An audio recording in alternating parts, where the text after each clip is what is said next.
The intent of the hearts of men and women were basically and continually evil. The unholy, non integrated, non set apart state of the human heart and its potential for evil are always under the surface and always emerge in one way or another.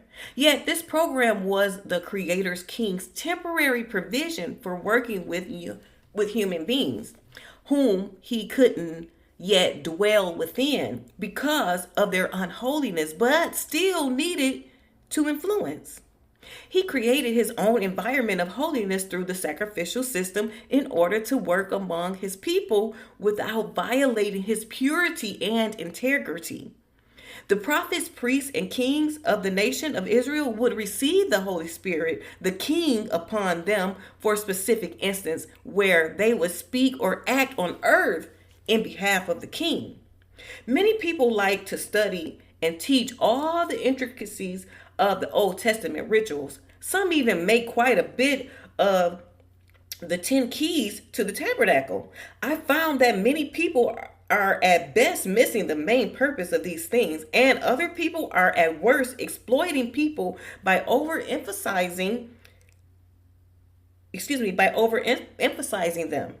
They were not ends in themselves. We must always remember that their whole purpose was to be a means of bringing the governor influence of heaven back to earth for the benefits of humanity. The kings. Because the Israelites wanted to be just like the other nations around them, having the same standards and lifestyle, they had asked for their own earthly king. The king had told them, in effect, no, you really don't want an earthly king. A king will just oppress you with taxation and forced labor. I am your king, who provides everything for you and gives you what is good. He was trying to tell them, you are not like other nations. You are supposed to be an example to them. You're supposed to be the prototype for my kingdom. Human kings were not the king's ultimate plan for his people. He wanted a whole nation of kingdom rulers who would be directed by him. This idea reflects his ultimate goal of having every citizen on earth be a local governor, exercising authority under the chief governor. Yet the Israelites insisted on having a king, so he gave them what they wanted. The people's desire for a king indicated a lack of alignment with the king and complete misunderstanding of their calling. After they told the prophet Samuel that they wanted a king, the Lord told Samuel, listen to all that the people are saying to you. It is not you that they have rejected, but they have rejected me as their king. They were rejecting their heavenly king once more. Human kings were not the Creator King's ultimate plan. He wanted a nation of kingdom rulers. Yet the king used the institution of kings to further his redemptive purpose. The second king over Israel, David, was a man who desired what the heavenly government desires. Kingdom influence was manifested in his life in many ways. His amazing slaying of the giant Goliath when he was still a youth was an example of a human being exercising kingdom dominion over a pawn of the kingdom of darkness. When David said to Goliath, you come against me with sword and spear and javelin, but I come against you in the name of the Lord Almighty. He was saying, I come to you under the authority of the government of heaven. Ultimately, the king used the line of Israelite kings to preserve the lineage for his sons coming to earth. The offsprings would be a descendant of David. The prophets.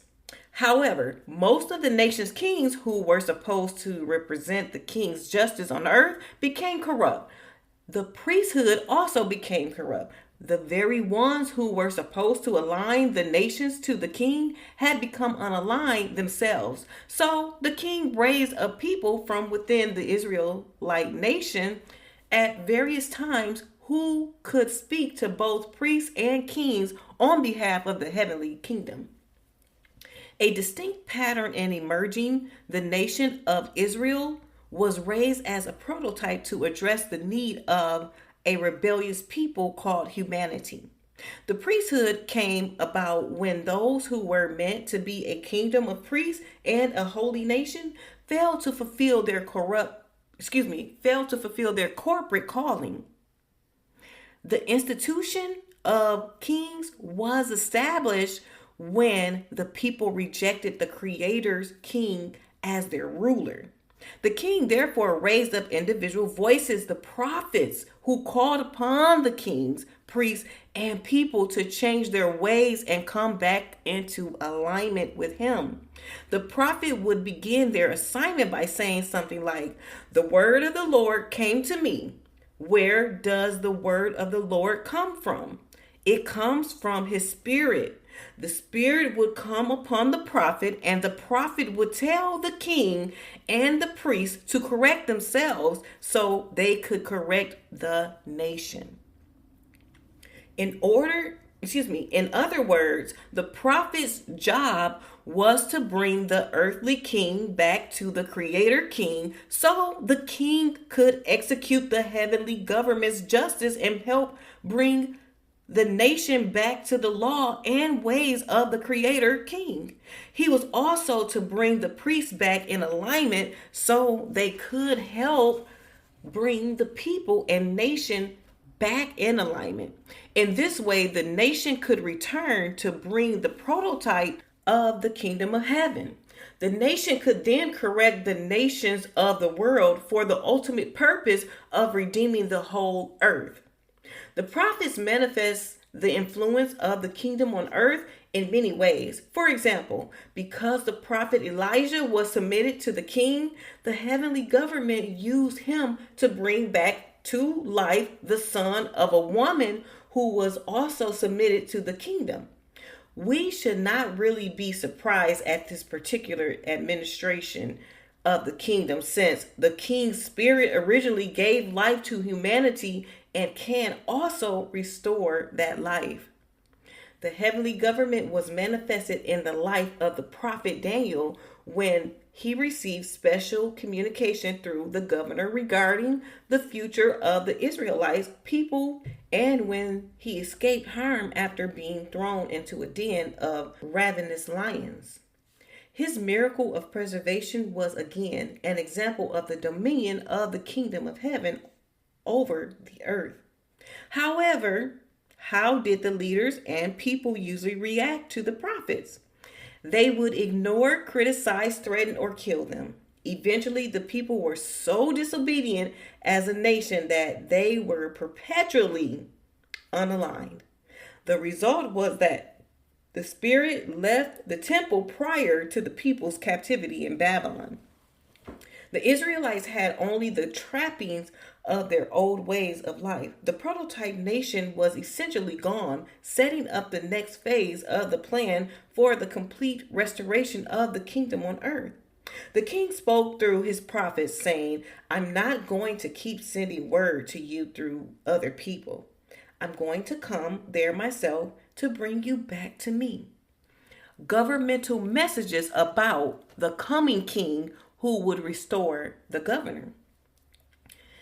The entire Old Testament is therefore about the repetition of the promise of the governor's return and the evidence of the heavenly kingdom influence selectively manifested through the prototype nation and individuals who were submitted to the kingdom. Over the centuries, specific prophets as well as other leaders such as Moses and David spoke messages from the king announcing that he himself would reestablish his kingdom in the colony of earth, paving the way for the restoration of the governor to humanity. For example, the prophet Isaiah said, "For to us a child is born, to us a son is given,